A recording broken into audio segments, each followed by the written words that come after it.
Bismillahirrahmanirrahim. Assalamualaikum warahmatullahi wabarakatuh. Waalaikumsalam warahmatullahi wabarakatuh. Alhamdulillah. Gimana kabarnya? Semuanya dalam kondisi sehat? Alhamdulillahirabbil alamin. Sebelum kita memulai, kita akan baca doa terlebih dahulu. Azza, boleh Ibu minta tolong pimpin doa teman-temannya? Silakan, Azza.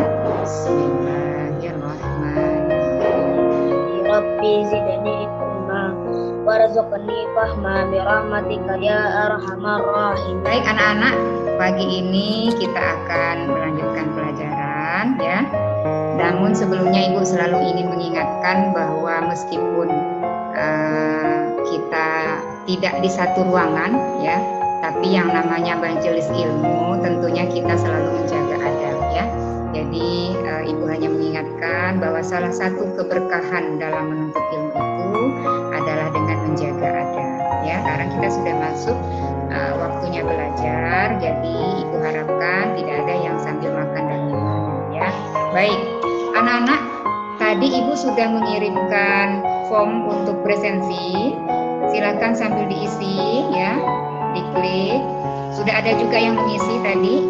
Baik anak-anak, kita hari ini akan belajar tema 8 ya, tema 8 lingkungan sahabat kita. Subtema 3 pembelajaran 1 usaha pelestarian lingkungan, yang tentunya kalian sudah baca ya di dalam materi ajar yang Ibu sudah sampaikan di Google Classroom. Nah, tujuan pembelajaran kita hari ini bisa kalian juga baca ya melalui kegiatan diskusi. Nanti kalian semuanya dapat menentukan kualitas air dan dampaknya dalam kehidupan sehari-hari ya. Nanti diskusinya seperti apa? Tidak seperti yang di kelas. Kalau di kelas kan kita membentuk kelompok, tapi saat ini kita di ruang Zoom meeting ini hanya bisa duduk di tempat masing-masing. Jangan pula siapa yang bertetanggaan di sini nanti lalu pindah pula ke rumahnya kan? Nah, bisa ya, tetap di depan laptop atau HP-nya ya. Yang kedua, setelah menentukan kualitas air dan dampaknya kehidupan sehari-hari, dalam kehidupan sehari-hari, peserta didik kalian semua mampu mengelompokkannya dengan tepat ya. Dua tujuannya. Yang ketiga yaitu melalui kegiatan membaca teks yang berjudul Air untuk Kebutuhan Sehari-hari, peserta didik dapat mengurutkan informasi penting yang terdapat pada teks tersebut ya.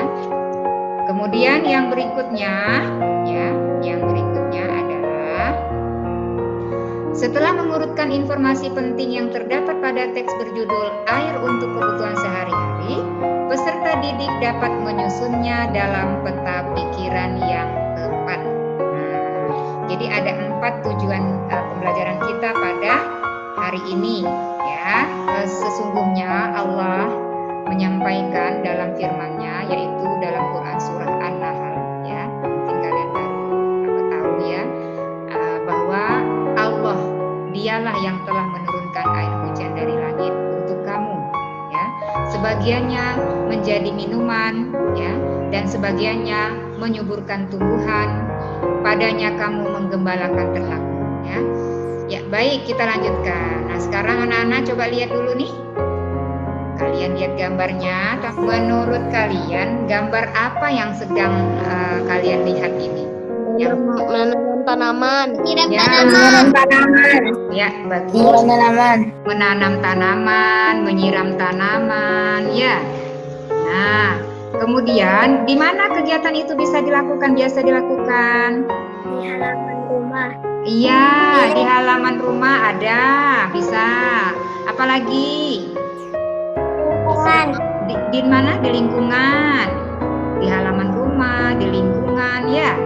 Oke, bagus, jawabannya tepat. Kemudian gambarnya masih sama.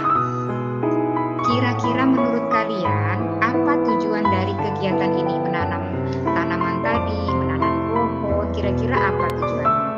Perindah lingkungan. Memperindah lingkungan. Selain memperindah lingkungan, apa lagi? Melestarikan lingkungan. Jadi segar. Menjadi segar, bagus Gina. Maaf ya Bu Jala nggak bisa nampak semua nih wajah kalian ini tadi. Pertama Keisha yang jawab, Bu Jala kenal suaranya. Kemudian yang kedua tadi, bagus sekali. Selain menambah keindahan, menambah kesegaran, ya.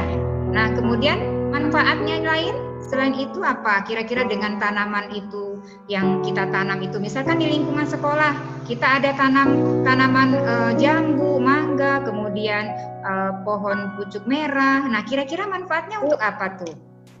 Bisa itu jadi makan. Ya, coba udara sejuk. Iya, supaya udaranya sejuk. Udara sejuk. Ya, udara sejuk. Segar, Bu. Segar, bagus ya. Yang berikutnya, apakah di sekitar kalian masih banyak pohon? Apakah di sekitar rumah, di sekitar sekolah? Kalau sekolah kita kan jelas ya ada pohon. Di sekitar rumah misalnya, ada enggak pohonnya? Ada, Bu.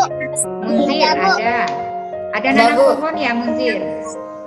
Nanam sendiri. Bagus, Alif. Nah, mengapa kita perlu menanam pohon? Tadi sudah disampaikan ya, supaya segar, supaya sejuk, supaya indah, ya.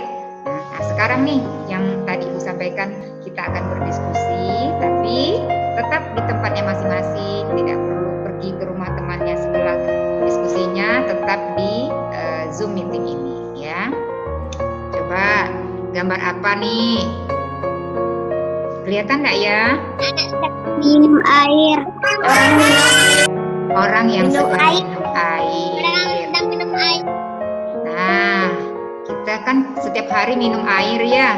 Berapa minimal kita harus minum air? Siapa yang tahu? 3 gelas. 3 gelas ya, Lid, cukup, Lid. 8. Nah, kalau kurang minum air nanti bisa menyebabkan sakit ginjal. Nah, jadi kita harus tahu nih, kira-kira kalian udah pernah belum nih tahu apa syarat-syarat air yang layak untuk kita minum? Apa untuk masak? Kira-kira menurut kalian?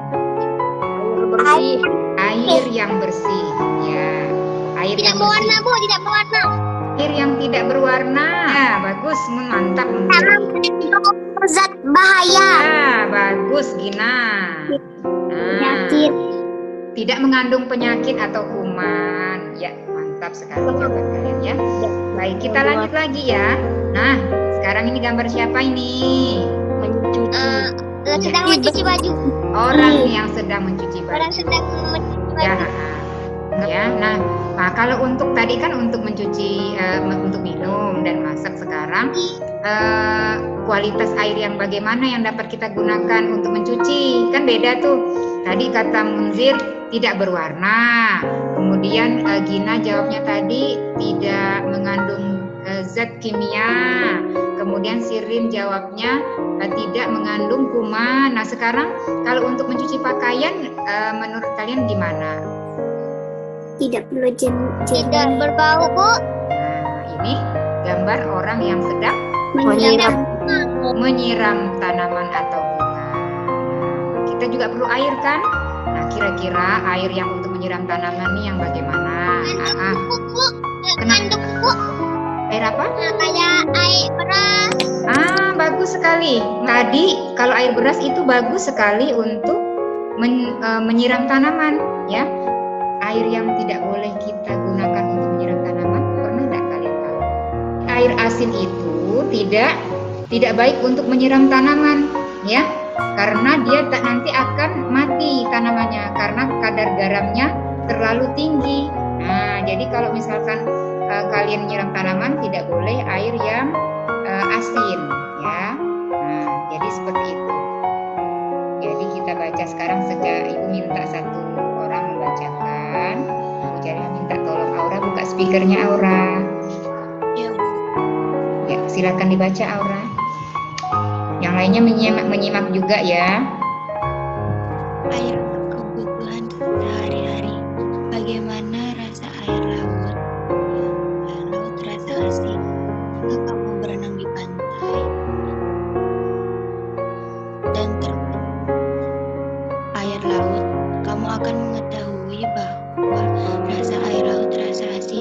kasih Aura. Lanjut ya, Pak Wahyu. Bu Jala minta tolong Wahyu bacakan. Tiga komponen, yaitu persyaratan secara fisik, secara kimia, dan kandungan mikroba yang terdapat di dalamnya. Suara Wahyu agak terputus-putus. Nah, jadi tadi kita udah tahu bahwa banyak sekali manfaat air. Nah, jadi ada syaratnya nih ya. Syarat air bersih kan tadi kan untuk minum perlu air bersih, untuk memasak perlu air bersih, untuk mencuci juga perlu air bersih kan. Nah, apa syaratnya? Ada 3 syaratnya ya. Yang pertama syarat secara fisik tadi disebutkan kawan-kawannya. Saya bilang tidak berwarna ya, tidak keruh, kemudian tidak berasa apapun. Kan kalau kayak air laut kan terasa asin, berarti itu tidak termasuk air yang bisa diminum. Kemudian tidak berbau, airnya juga sejuk. Nah, dan tidak meninggalkan endapan. Kemudian syarat yang kedua yaitu syarat kimiawi ya. Kemudian syarat mikrobiologi, dia tidak mengandung kuman-kuman penyakit ya. Nah, itu yang tadi disampaikan oleh Sirlin tadi. Ya, lanjut ya. Masih ada lagi. Ibu minta tolong. Siapa ya? Kira-kira ada yang bersedia? Ihsan. Nah, Bu Jaya minta tolong Ihsan lah yang baca. Oke, Bu. Masyarakat memerlukan air dalam jumlah yang sangat besar. Iya, terima kasih Ihsan. Nah, yang terakhir ini ada satu lagi. Siapa yang bersedia untuk membacakan? Gina, Gina, silakan Gina. lubang penggalian ini dinamakan sumur. Masyarakat membuat sumur sebagai sumber air untuk keperluan sehari-hari. Nah, alhamdulillah materi kita sudah selesai. Silakan anak-anak kerjakan terlebih dahulu LKPD yang pertama. Yang sudah tadi LKPD yang 1 bisa kalau misalkan udah selesai bisa enggak difotokan? Boleh kirim ke ibu. Nah, tadi kalian sudah mengerjakan LKPD. Kira-kira menurut kalian materi yang sudah kita pelajari hari ini tentang apa saja? Coba dari materi yang dari awal tadi ibu sampaikan ya sampai kalian mengerjakan LKPD-nya. Materi apa saja yang kalian dapatkan? Coba Sirlin. Tentang manfaat air. Tentang manfaat air. Alif tentang air bersih. Kemudian apa lagi? Ciri-ciri air bersih. Ciri-ciri air bersih atau syarat-syarat air bersih. Nah, jadi anak-anak kita sudah belajar tentang air yang bersih yang bagaimana. Nah, mudah-mudahan belajarnya kita tentang syarat air bersih, kemudian apa saja manfaat air, kita menjadi orang-orang yang lebih bersyukur lagi. Dan di rumah nanti kalian ada ini ya, ada tugas, nanti kalian bisa bersama orang tua kalian ya mengerjakannya. Kalian bisa berdiskusi atau bertanya dengan orang tua kalian. Ibu akan kirimkan filenya itu nanti di grup WA. Dari apa yang sudah kita pelajari dari awal hingga sekarang, kira-kira ada enggak yang mau kalian tanyakan? Tidak ada? Baik, kalau tidak ada, kita cukupkan pertemuan kita, pembelajaran kita pada siang hari ini. Baik, untuk mengakhiri kegiatan proses pembelajaran kita pada siang hari ini, kita pelajari menjadi ilmu yang bermanfaat buat kita semuanya ya. Kita akhiri dengan melafazkan hamdalah, alhamdulillahirabbil alamin. Dilanjutkan dengan doa sesudah belajar. Ibu akhiri billahi taufik wal hidayah. Assalamualaikum warahmatullahi wabarakatuh.